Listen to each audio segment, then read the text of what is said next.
In this video, I'm breaking down what to do when your roofer just won't pick up the final payment even though your roof and gutters got done months ago. Alright, so here's the deal. You've spent a good chunk of change, like 30 grand or so, on a brand new roof and gutters, and now you're stuck with this last $3,000 hanging out there. You've texted them a bunch, but crickets or vague replies keep coming back.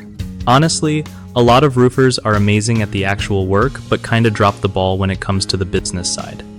The guy who sold you the job or managed it is probably chasing a dozen other projects right now, so your final payment isn't top of mind. The best move? Don't freak out or get salty. Just keep sending reminders every 5 to 7 days.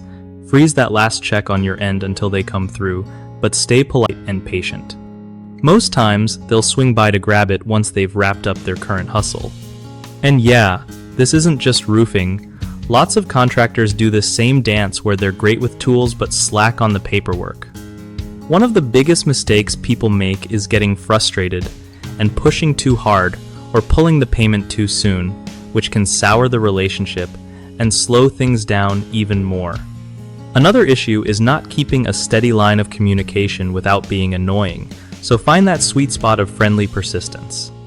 Lastly, some folks forget to keep records of all their texts and calls, which can be a lifesaver if things get complicated or you need to escalate. The fix? Just stay calm, keep copies of everything, and don't be shy about polite follow-ups.